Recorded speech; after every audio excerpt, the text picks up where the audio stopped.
Hey everybody, it's Bill with Washington Gun Law, but look who's in the house. That's right, it is Dr. Raul Garcia, your next United States Senator. Dr. Garcia, thanks so much for being here. Absolutely, wouldn't miss it. Hey, listen, we, as you know, are at Watershed. We're over here at Gabriel's Coffee House, so you guys should come check us out. Now listen, the last time you and I talked, Doc, you were running for governor of Washington, and although I thought you would make a fantastic governor, it now appears you're running for United States Senate, which I am thrilled with as well. Why don't you just take our viewers through that process? Well, yes, it's not a secret that the last 3 years I've been studying and going around and seeing what the issues are for our state to be able to govern. But my friend Dave Reichert decided that it was his time to run for governor, and Dave and I have been friends for years, and I know him to be a proven leader. So I had a choice, and not often do you have a choice that could unite a party, could unite a state, and especially when the National Republican Senate Committee was in agreement that we needed a Senate candidate to run against Maria Cantwell. And certainly if I was going to be truthful to myself, my love for the political scene and service to our community started when I worked for Senator Dole. I always wanted to be him, so here I am with the chance to do so in a 1-2 punch with Dave Reichert. And running as a team has not happened in Washington in a very long time, if ever. So we want all of you to get excited about voting for a strong ticket, a team that's running together, which we needed to do something different to make change happen, and this was the first step. So I think it was the right decision. Now Dave Reichert is running for governor, and I give him my full endorsement, and he gives me his full endorsement for my U.S. Senate campaign against Maria Cantwell, and this 1-2 punch will make change in Washington.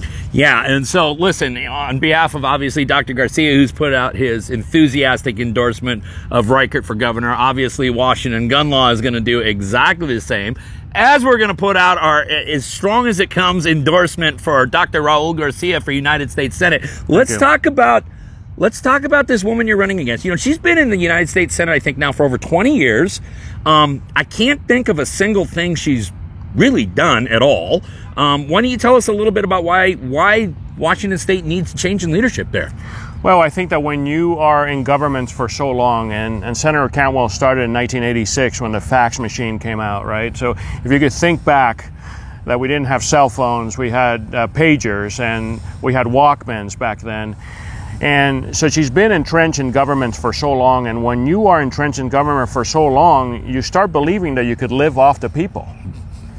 And you lose touch with the families of our state, which is what she has done. I don't think that anybody has seen her at the local supermarket. I only see her once every 6 years when she seems to be running for re-election. Right. So, you know, I thank her for her service. I want to be a statesman here because being in public service is not easy, right? Jess and I are not going to the movies on Friday night. We're campaigning to try and change the state. So anybody in public service deserves a thank you. And I thank Senator Cantwell, but I think that we need fresh leadership to stop wasting government money and concentrate more in our families and our businesses, keeping more of our hard-earned dollars. More leadership at our borders so drugs and crime stop coming over. Take control of our streets back to protect our citizens, and get control back of health care. Give back the power to patients and doctors instead of insurance companies and big pharma and suits in Washington telling us what to do. I think we got a good example of that during the pandemic. So these are the issues that I think we need a fresh start, fresh leadership in there, and not coming from politics, coming from medicine in a world where I look at root cause analysis, right? Let's stop putting Band-Aids on stuff. Let's go to the root and eliminate the problem, such as the homeless. The biggest problem is mental health and drug addiction, and then housing. Let's treat them as a triple play, not just give money out and give money out. as if you would your daughter when she goes to Walmart. You give her $1,000 and she comes back with stuff that you don't need. Right. Well, obviously his kids are shopping better at Walmart than mine. But now listen. You know, you and I have known each other on a personal level for a number of years before you even got involved in politics. And what I've always been enamored by you is your background, because you have a fascinating story as a young man coming to the United States.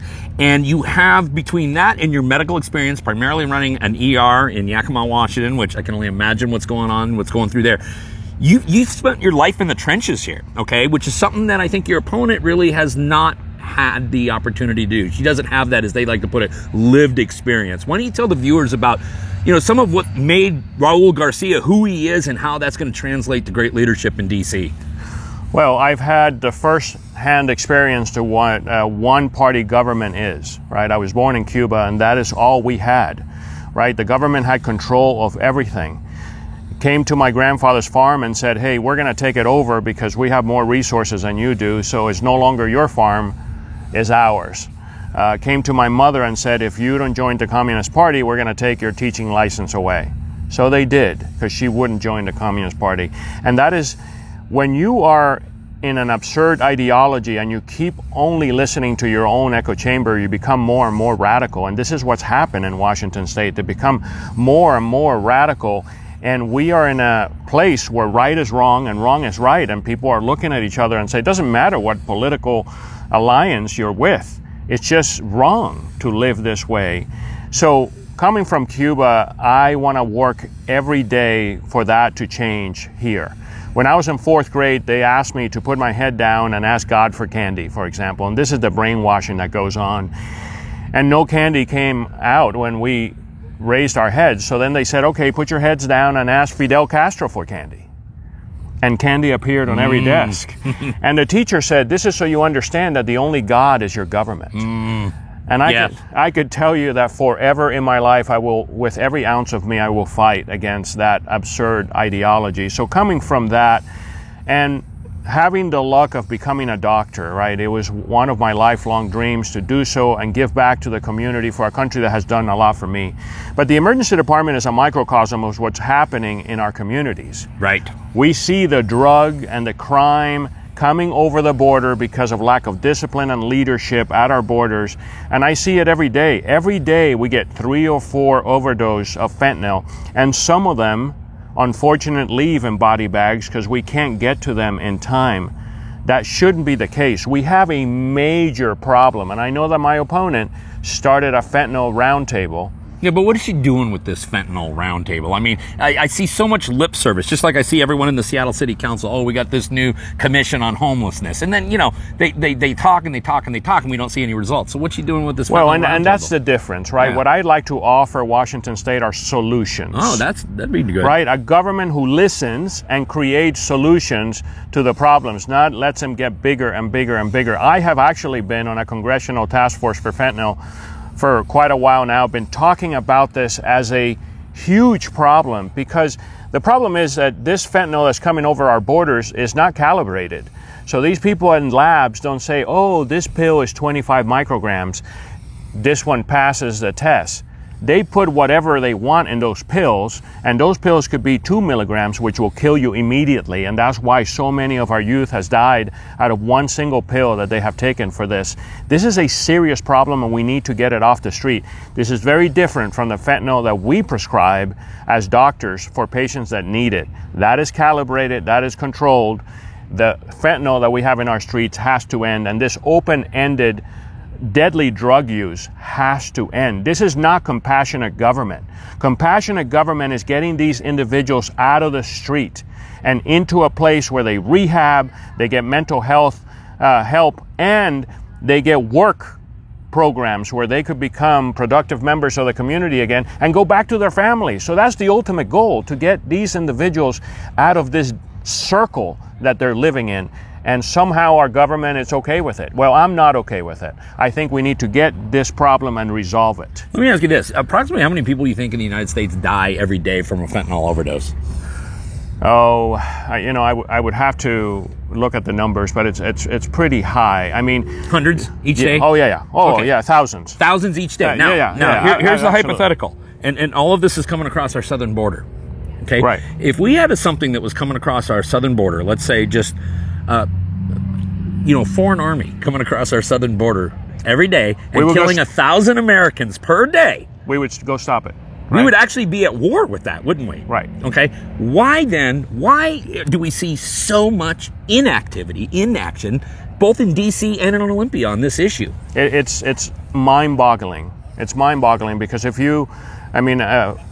Andrea Suarez, who is from I Heart Seattle, I wear this band in her honor because she's trying to change it one day at a time in there in Seattle. She said to me, Dr. Garcia, if someone was stabbing themselves in the neck, you would try and stop it. Right. But somehow using drugs, it's okay. It is mind-boggling the inactivity in solutions that our government is at right now. We need to change that. And that's the only way that we change it. It has to be fresh leadership. The people that are there already, we know that they don't want solutions to happen. Obviously, according to results, they sit by and let this happen. Well, you know what? I've been at the forefront of one of the most devastating pandemics in the world, and I have been a leader through it, seeing why we're missing medical beds in the state of Washington. We have been ranked 50th in the United States in medical bed availability because we don't have enough personnel to man those beds, right? Good thing we fired a few hundred of them for making an independent health choice, right? Exactly. And so this all contributes to a place where we have to say no. We have to say, let's get fresh leadership in there, let's change, let's bring a new way of thinking, a new ideology, because obviously the one that we have now doesn't work. Yeah. Well, listen, as we got our good friends from the United States Coast Guard landing over here right now, but listen, here's a question I got. A lot of people are always like, we need to bring more conservative values back to Washington, D.C., and I think that would be wonderful, but I think we got a baby step. What do we need to do to just bring freaking common sense back into governing? Because right now, we have a political party whose theories are not even based in actual fact. They're not even based in reality. They're not based in science. They are literally based in la land. And how can anyone govern from that realm? And so I'm wondering, what do we need to do to just bring common sense back into governing in the United States? Well, I hope that I'm bringing my science background into it, right? I look at all the issues and say, well, according to results and data, this is it. You can't fight me on this, and thankfully I have authority on it because I come from a place that this is all we do. We go scientifically and say, this is not working, we got to change it. So I'm willing to work with anyone that is willing to work with me. It doesn't have to be about politics, but it has to be about solutions. We can't just be stagnant as we have been and let our country go down, our cities decay, and support drug and crime in our cities as we are doing.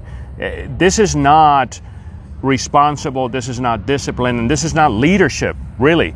This is not leadership. We need leadership, and I think we're all very thirsty for leadership. And when leaders like myself and Dave Reicher come forward and say, hey, we're going to do this, I give you a promise that I'm going to work every day to change this every day of my life until it does. Right? And it has to, because we cannot live like this. Listen, for all the viewers out there, why don't you tell them about the website and how they can make a donation and get behind Dr. Raul Garcia for United States Senate? Yes, the competition is not going to be easy. Of course, we have an incumbent that has been there for 22 years. And we are going to fight hard to change that, and we are going to change that, but we need your help. GarciaForWa.com. GarciaForWa.com is our website. Garcia for Washington, but Wa short for Washington. And please take a look at us. Give whatever you can give. I would never ask you to give more than you can, because we know we're in a hard place right now.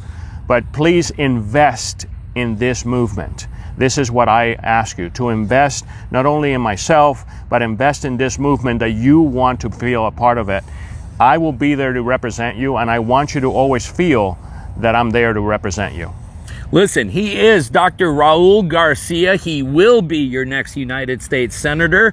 Get behind him now. Hop on the bandwagon while there's still room. In the meantime, all of you, thanks for watching, and most importantly, you stay safe. Stay safe.